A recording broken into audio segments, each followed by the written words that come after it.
to share something with you that might put me in a very negative light. Yeah. Relationships are not my forte. See if someone grabbed up my wife or something completely different ballgame. I'll walk away from here, and this has been like a therapy session.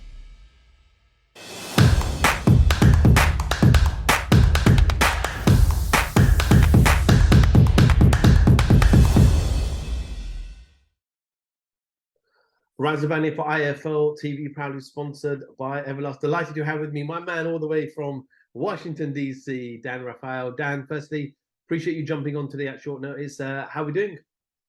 All is well. I'm a little disappointed because if we were having a normal day, I'd be getting ready to start watching the undercard of Conor, Benn, and Chris Eubank. That's not happening. So after we get done with this interview, I'm going to have my Saturday afternoon free until I watch the show tonight on Showtime with Sebastian Fundora. Absolutely. Well, we're all a bit gutted that fight isn't taking place. Let's jump straight into it, Dan. So fight week starts and we get this red carpet event on Monday. Tuesday was, I think, some stuff for written media, and all of a sudden an article is released saying that Conor Benn has failed one of his Vada testings. When you hear that, what's your instant reaction? My instant reaction is, that's really unfortunate. It's probably true.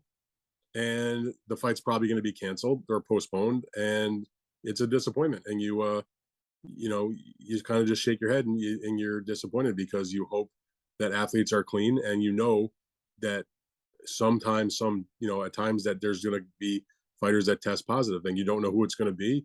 And it's just a big disappointment. There's nothing good that comes out of it unless the powers that be find a way to clamp down on the rampant usage of PEDs, which, given the number of positive drug tests that I have written about and that have forced fights to be postponed or canceled or having guys get suspended, it doesn't seem as though there's really any stopping this in sight. None of the regulators can't handle it. They're testing things are underfunded. And I don't know if there's even a political will on the end of the regulators and the promoters to stop it, because every time this happens, all it does is mess up the events. Yeah, Dan, on that, the fact that we don't have a world boxing governing body, everyone's separate, different commissions, not just across different international countries, but domestic towns and cities, along with WBC, the WBO, the IBF, the IBO, and all these other belts not getting along. Everyone has their own views. Ukad don't agree with what Vada say on certain things, and Vada don't agree on Ukad say. The fact that it's all completely separate and we're not one entity, do you think we'll ever get there? Or do you feel like until we can't sort all these things out and we have one governing body, we won't achieve what we want to achieve? Well, I don't think you necessarily need one body overseeing it. I think that if all those different entities that you mentioned were to, in a serious manner, go with somebody like Vada, for example, and I say Vada because they are the organization that has proven itself over a very long period of time to do good work, to find people that are cheating, that are taking banned substances, or even if they're not taking it on purpose, the bottom line is that they're finding people that are positive and they're disseminating the results to the appropriate parties. So if all of those organizations and commissions used Vada, at least at some level, that would be the linkage to put them all together. Like you mentioned, the WBC has their clean boxing program. It's underfunded. It doesn't do as much as they would like. I've talked to Mauricio Suleiman many times about it. They would like to do more. They do the best that they can. But the main thing I'm saying about that is that they use Vada to do that testing. If you are in the state of Nevada, for example, in Las Vegas, where there's lots of major fights, if they need more testing or more rigorous testing or what they call enhanced testing, which means, usually a bigger fight or maybe somebody involved in the fight that's had a previous issue, what do? They turn to Vada to handle that enhanced testing.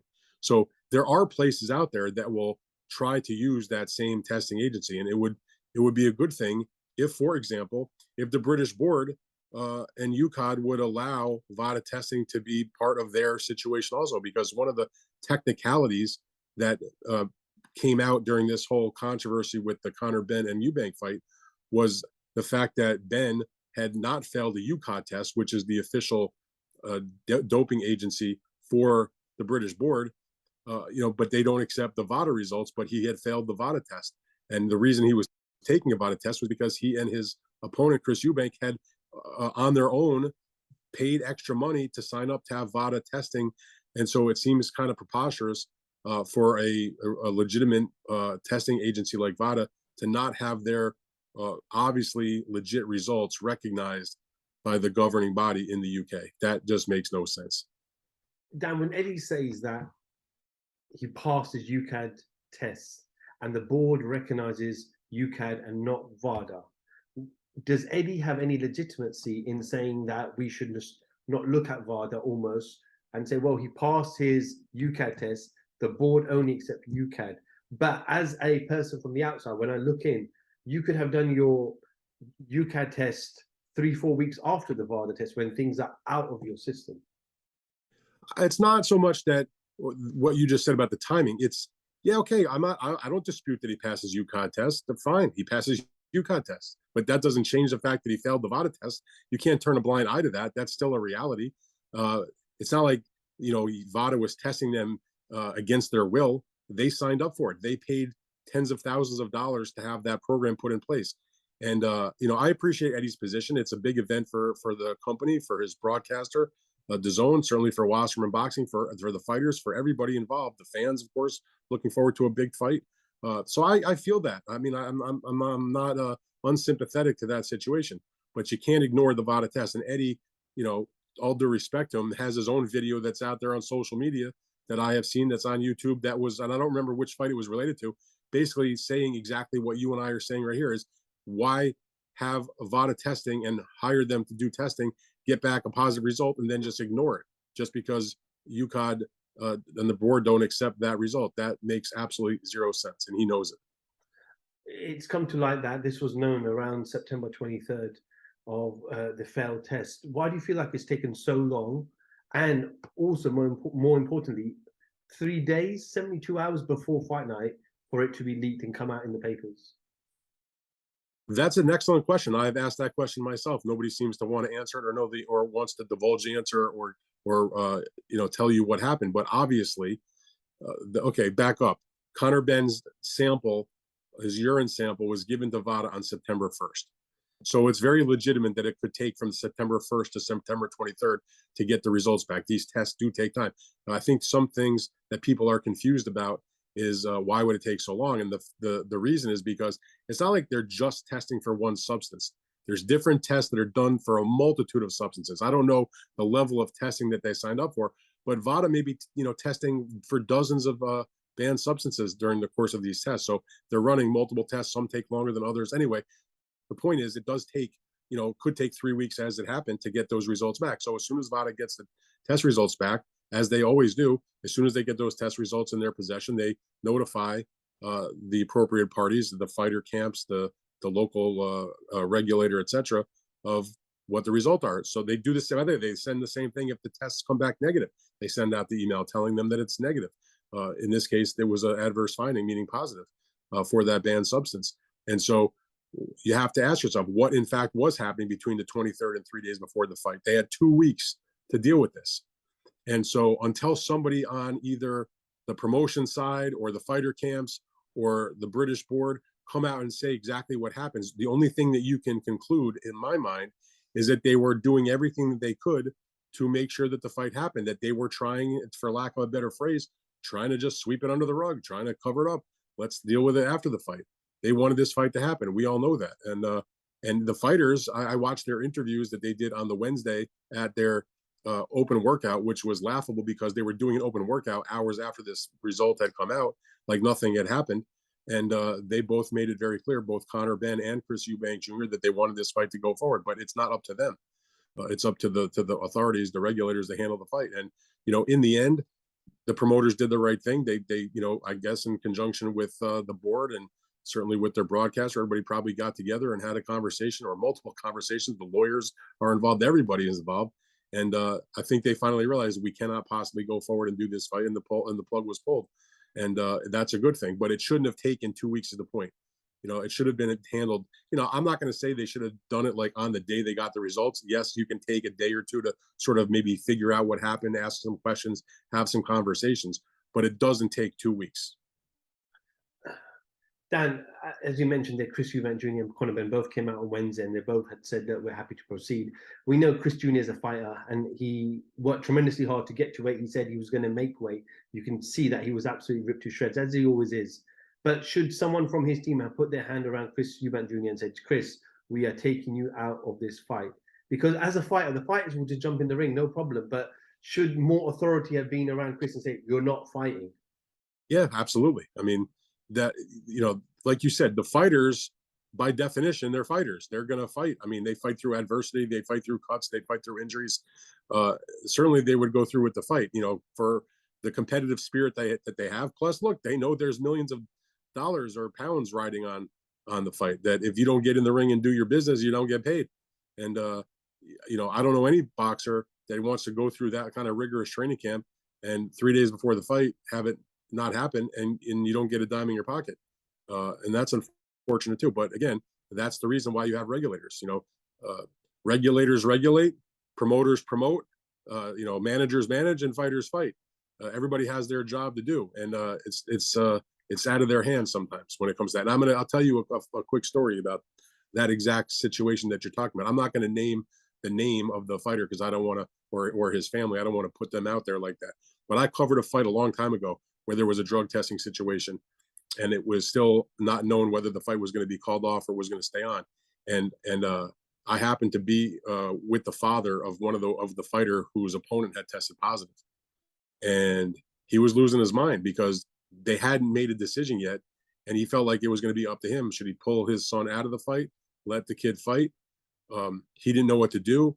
It was an opportunity for the son to make his first really big payday. It was a pretty high profile fight, and it should never, the point. Well, and he's like, what do you think? I happen to run into him. He's like, and I had known the guy for a long time. He's like, what do you think I should do?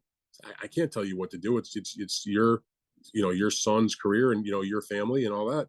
And I just couldn't, so we talked for a little while, and I after we were done, I sort of like kept thinking to myself, like, how in the world could any normal business or sport leave it in the hands potentially of the father of the athlete, whether this event is going to go on? That is absurd. It should be left to the professionals, to the regulators whose job it is to, regulate the sport, and the medical people. Certainly not left up to a family member. And that's what this felt. That's, you said, should somebody put their arm around Chris Eubank and pull them out of the fight? Of course. Now, at the end, he didn't have a choice because the fight was postponed. And I feel bad for Chris Eubank. He apparently didn't do anything wrong, and he's ready to fight. So hopefully he gets another opportunity, whether it's, in the future against Conor Benn. But I would think more likely some other fight between now and if that fight is ever rescheduled, because there's going to be litigation. They're not going to reschedule that fight while the promoters are going through their legal process, which they're entitled to, as it relates to their issues with how the board handled it. Chris Eubank Sr. Made some comments, obviously, a couple of weeks ago where he wasn't happy about his son participating in this fight because of the weight at that particular time. Earlier this week, on The Fight Is Right, which is a podcast by Tunde Ajayi and Spencer Fearon, comments were coming through from Chris Eubank Sr. that he was asking people to boycott this fight. I'm not insinuating anything, but could he have known earlier in the week? I mean, it's certainly possible. I mean, I kind of knew where you were going with that, because I sort of had that same feeling once we knew that the positive test had come back. It only makes sense that he may have known at that time, and so maybe he was trying to do something about it without making it public. No, absolutely. Dan, I know we're talking about, obviously, Conor and his failed test. As much as he's a warrior in the ring, he's still fairly a young man. Whether he did something intentionally or unintentionally, or whether someone told him, we just don't know those details and those facts here. Everything will be investigated. But how hard must it be for him now, going through this whole process, and again, not knowing how long it's going to take and what the end result's going to be? Well, I mean, if he did it knowingly, then he got what he deserved. If he did it unknowingly, obviously it's not a good thing. You feel bad for the guy. But it's going to be up to him to clean up his team, because if he didn't do it knowingly, the most likely scenario would be somebody on that team gave it to him. The substance that he took is not something that would occur naturally in any way in your system. It's the kind of substance where the rules of drug testing are that you are allowed to have zero of that substance in your system. There are other banned substances where you can have a certain amount in your system, but it can't reach a certain level. Once it goes over that level, then you're in violation. But this is not one of those substances. So it had to be either taken purposely, or if it was not taken purposely, somebody had to have given it to him. Again, it's not the kind of thing that it would just be accidentally taken. Somebody would have given it to you. And, I've been around boxing long enough to know there's guys in gyms and stuff that hang around fighters that give him this pill, give him that drink, give him this. You have to be responsible for what you put in your body. I mean, that's a very important lesson that all combat athletes, all athletes, period, should understand. No, so if that's the situation, so again, two things. If Conor did it on purpose, I don't feel bad for him. He got what he deserved. If he didn't do it on purpose, and it's something more nefarious, like somebody gave it to him and he was unaware of it, it's unfortunate, and it's a really hard lesson that he'll learn. And if that is truly the case, it'll never happen again. No, absolutely. And again, yeah, time will tell where we end up with this situation. Dan, I appreciate you touching on that subject. But just before I let you go, Dan, obviously, I know it's Saturday. We're still 7 days away from the return of the bomb, the bomber, as they call him, the bronze Bomber. The bronze bomber. Great to see Deontay back in the ring. Yeah, Deontay Wilder is one of the most exciting, interesting, powerful, charismatic fighters in the sport. He's taken his year off after the third fight with Tyson Fury. Very hard fight, both physically and mentally. He needed that break, I think. So to see him take the time off that was needed, both to heal, again, mentally and physically, and just live his life. It's not like he had to come back right away. He's got plenty of money. Made millions and millions of dollars in his career. But he's a fighter. He's got that fighting spirit, and I'm happy to see him back in the ring. He fights Robert Helenius next Saturday on October 15th. I'm excited to go to New York to cover that fight. Deontay Wilder, there's always whoever the opponent is, whatever the scenario, there's always going to be something probably very interesting that happens in a Deontay Wilder fight, whether it's an all-action type of historic fight like you had with Fury, or it's just a big knockout punch. It's good for boxing that that Deontay Wilder is getting back in the ring. Look, he lost the fight to Fury, but it was one of the great heavyweight championship fights we've ever seen. So I'm happy to see him back in the ring, and I give him credit. He didn't sign up for a fight against just a complete stiff.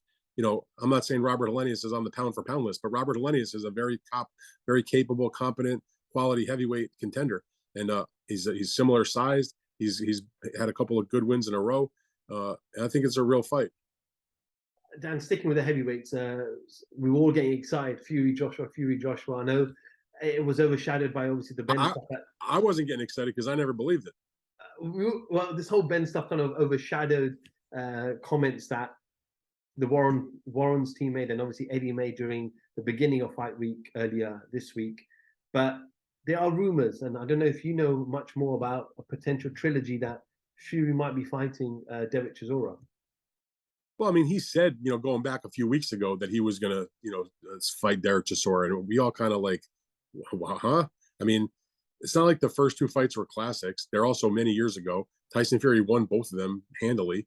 I don't get that. I mean, you're heavyweight champion of the world, and nothing against Derek Chisora, but what's he done to deserve a chance to fight for the heavyweight title at this point? I mean, I don't even know if is the British public interested in that kind of fight. That would be kind of surprising. I mean, there's a number of other fights that Tyson Fury could do, that would be interesting beyond just obviously the fights that we'd like to see, which would be against Anthony Joshua, or obviously against Alexander Usyk. So if he does fight Chisora, that one really doesn't make a lot of sense. But again, Tyson Fury changes his mind about every 2 seconds. So one day he's saying he's going to fight Anthony Joshua, and it's got to be for free and nobody can make any money. It's got to be on free TV. Then it's 60-40. I'm going to make the 60% and we're going to make a ton of money, and it's going to be a big pay-per-view. And then it's going to be, I'm going to fight Derek Chisora, and I'm going to switch trainers from Sugar Hill to Isaac Lowe. And by the way, I'm going to fight Manuel Char. Dude, make up your mind already. Dan, appreciate you. Thank you for jumping on, Dan. Give me a little bit of your time. And Dan, before I go, obviously, just finally, where can we subscribe if you want to subscribe to the latest news and updates in boxing? I know you've got a little website or a link that we can access. Absolutely. It's a website, but also the main thing is it's a newsletter that gets blasted out to that subscriber list. They get it right to their inbox. They can get a phone alert. They go on their website on their trusted web browser and type in my name, danrayfield.substack.com. Punch your email address in, and it takes about 3 seconds to do this. As quickly as you can type your email address and type in that address, the danrayfield.substack.com. That's how quickly you can sign up, and you get those blasts on a regular basis. You get the updated schedule, get my fight reports, you get my columns. It's all good. And I hope everybody, I appreciate it. No, what I'll do then, I'll just put it in the description. So if anyone wants to access it, just go in the description and click it, and it'll take you directly to the website for you to put. Perfect. I'll email you the link to it. Brilliant. Dan Rafael, IFL TV, thank you very much. You bet. Anytime. Thank you.